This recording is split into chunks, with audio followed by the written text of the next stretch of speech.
নমস্কার বন্ধুরা, আজ আমি নিয়ে এসেছি একদম স্বাদে গন্ধে ভরপুর ঢ্যাঁড়স বা ভেন্ডির একটি হালকা পাতলা নিরামিষ রেসিপি, যেটা গরম ভাতের সাথে খেতে অসাধারণ লাগে। আর এই গরমে যখন বেশি তেল মশলাযুক্ত খাবার খেতে ইচ্ছে করছে না, তখন শরীর মন দুই ভালো রাখতে বানিয়ে নিতে পারেন দুর্দান্ত স্বাদের এই রেসিপি। বানানোর পদ্ধতি যেমনই নতুন, তেমনই কিন্তু খুবই কম সময়ে আর অল্প তেল মশলায় রান্নাটা তৈরিও হয়ে যায়। তো প্রথমেই আমি এখানে প্রায় 250 গ্রাম মতো ঢ্যাঁড়স নিয়েছি। আর ঢ্যাঁড়সগুলোকে প্রথমে খুব ভালোভাবে ধুয়ে তারপর জলটাকে কিন্তু একদম ভালোভাবে মুছে নিয়েছি। আর ঢ্যাঁড়স কাটার পর কিন্তু আর ধোয়া যাবে না, তাতে করে বেশি পিচ্ছিল হয়ে যায়। তো এবার ঢ্যাঁড়সগুলো কেটে নিচ্ছি। যে ঢ্যাঁড়সগুলো একটু বেশি লম্বা সেগুলো দেখুন আমি দুদিকটা একটু করে বাদ দিয়ে তারপর দুটুকরো করে কেটে নিয়েছি। আর যেগুলো এরকম ছোট সেগুলো দুদিকটা একটু করে বাদ দিয়ে গোটা গোটাই নিয়ে নিয়েছি। ঠিক এইভাবে সমস্ত ঢ্যাঁড়সগুলো আমি কেটে নিয়েছি। তো এবার সমস্ত ঢ্যাঁড়সগুলো একটা প্লেটের মধ্যে উঠিয়ে রাখলাম। এবার এদিকে নিয়েছি দেখুন একটা বেশ বড় সাইজের আলু, আর আলুর খোসা ছাড়িয়ে নিয়ে তারপর দেখুন আলুটাকেও এইরকম লম্বা মতো করে কেটে নিচ্ছি। ঠিক ঢ্যাঁড়সের সাথে সামঞ্জস্য রেখে আলুটাকে কেটে নিচ্ছি। আর ঢ্যাঁড়স কিন্তু আমি আর ধোবো না, তবে আলুটাকে কেটে নিয়ে কিন্তু আমি একবার ভালো করে ধুয়ে নেব। এবার এখানে গ্যাস অন করে কড়াই বসিয়ে একদমই সামান্য একটু সরষের তেল দিয়ে দিয়েছি। তো তেলটাকে বেশ ভালোভাবে গরম করে নিয়ে তারপর খুন্তিতে করে কড়াইয়ের চারিদিকে এইভাবে ছড়িয়ে দিলাম। তারপর এখানে দিয়ে দিচ্ছি ঢ্যাঁড়স, সামান্য একটু লবণ দিয়ে দিলাম। এবার লবণটা দিয়ে বেশ ভালোভাবে মিশিয়ে নিয়ে তারপর গ্যাসের ফ্লেমটাকে একদম লোতে রেখে একটা ঢাকনা দিয়ে 2 মিনিট মতো ঢ্যাঁড়সগুলোকে ভেজে নেব। আর গ্যাসের ফ্লেমটাকে কিন্তু একদম হাইতে রেখে ভাজবেন না, তাহলে ঢ্যাঁড়স পুড়ে যেতে পারে। তো দেখুন ঢ্যাঁড়সগুলোকে হালকা করে ভেজে নিয়েছি। এবার এগুলো উঠিয়ে নিচ্ছে। উঠিয়ে নিয়ে এবার ওই কড়াইয়ের মধ্যে দিয়ে দিলাম ছোটো চামচের 2 চামচ মতো সর্ষের তেল। তেল হালকা গরম হয়ে আসলে ফোড়নে দিয়ে দিলাম একটা শুকনো লঙ্কা, অল্প কয়েক দানা মেথি, আর অল্প একটু কালো সর্ষে, আর অল্প একটু রাঁধুনি। তো এবার ফোড়নটা কয়েক সেকেন্ড নাড়াচাড়া করে ভেজে নিলাম, যতক্ষণ অবধি ফোড়ন থেকে একটা সুন্দর ফ্লেভার বেরোতে শুরু করছে। তো ফোড়নটা ভেজে নিয়ে এবার এখানে দিয়ে দিলাম কেটে ধুয়ে রাখা আলু, আর আলুর সাথেও আমি সামান্য একটু লবণ দিয়ে দিলাম। এবার লবণটা দিয়ে বেশ ভালোভাবে নাড়াচাড়া করে মিশিয়ে নেব। এবার একটা ঢাকনা দিয়ে আলুটাকেও লো ফ্লেমে প্রায় 2 থেকে 3 মিনিট মতো ভেজে নেব। তো ওদিকে আলুটা ভাজা হতে হতে এদিকে আমি একটা মশলা তৈরি করে নেব। তো একটা মিক্সিং জারের মধ্যে নিয়ে নিলাম 1 চামচ মতো সাদা তিল আর হাফ চামচ মতো পোস্ত। এবার এগুলোকে শুকনো অবস্থায় একবার দেখুন ঘুরিয়ে নিয়েছি। এবার এখানে দিয়ে দিচ্ছি 3টে কাঁচা লঙ্কা, তবে লঙ্কার পরিমাণটা কিন্তু অবশ্যই আপনারা আপনাদের স্বাদ অনুযায়ী দিয়ে দেবেন।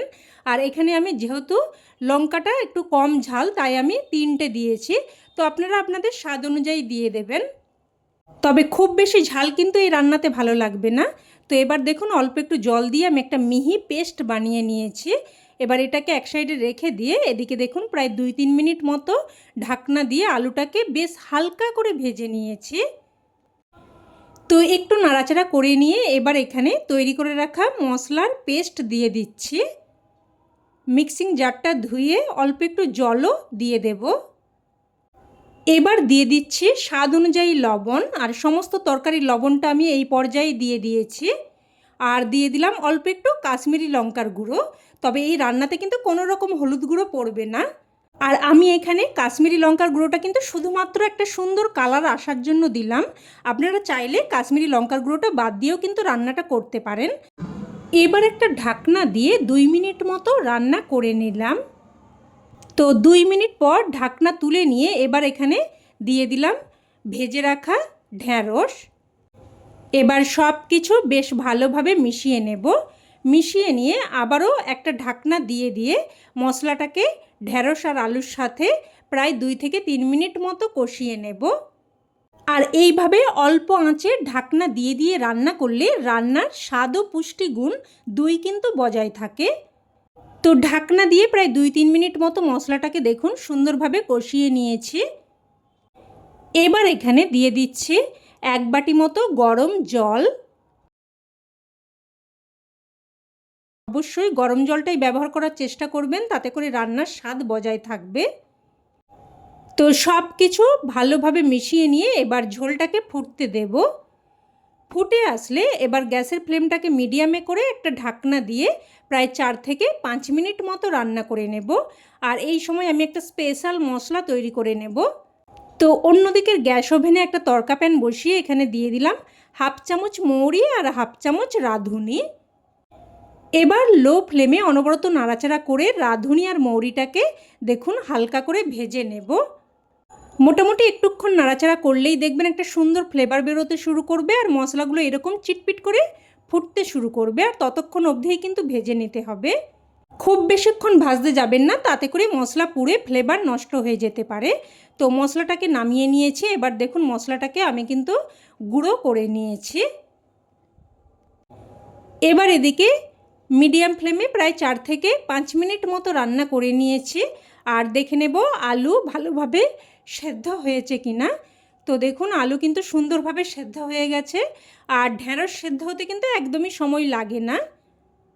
আর ঝোলটা এখানে যেহেতু একদমই পাতলা মতো মনে হচ্ছে আর ছাড়া ছাড়া মতো লাগছে, তাই আমি এখানে দেখুন এরকম অল্প একটু জল নিয়ে তার মধ্যে একদম অল্প একটু প্রায় 1/3 চামচ মতো ময়দা এইভাবে ভালোভাবে মিশিয়ে নিচ্ছি। ময়দাটা জলের মধ্যে ভালোভাবে মিশিয়ে নিয়ে তারপর এর মধ্যে দিয়ে দিলাম।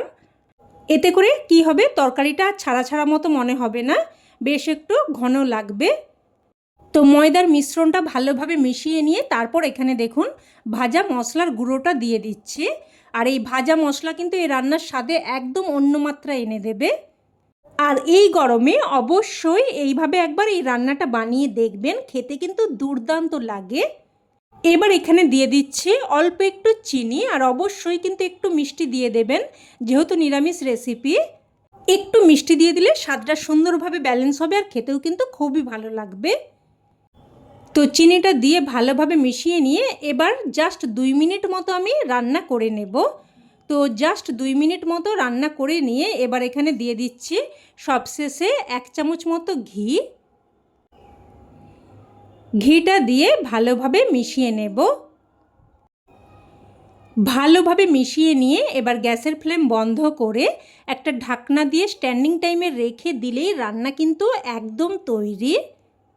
এবার এটা গরমাগরম ভাতের সাথে পরিবেশন করুন, খেতে কিন্তু এক কথায় জাস্ট ফাটাফাটি লাগে। এই রকম একটা রেসিপি থাকলে গরমের দুপুরে কিন্তু একদম জমে যাবে। তো অবশ্যই এইভাবে একবার বানিয়ে দেখবেন, না হলে কিন্তু এর স্বাদ আপনারা উপলব্ধি করতে পারবেন না। তো রেসিপি কেমন লাগলো অবশ্যই কমেন্টে জানাবেন। আর ভালো লেগে থাকলে প্লিজ একটা লাইক দিয়ে দেবেন। আর চাইলে অন্যান্যদের সাথে শেয়ারও করতে পারেন। আর চ্যানেলে নতুন বন্ধু হয়ে থাকলে চ্যানেলটিকে অবশ্যই করে সাবস্ক্রাইব করে নেবেন। তো আজ এই অবধি, আবারও অন্য কোনো রেসিপিতে দেখা হবে। ততক্ষণে ভালো থাকবেন, সুস্থ থাকবেন। ধন্যবাদ।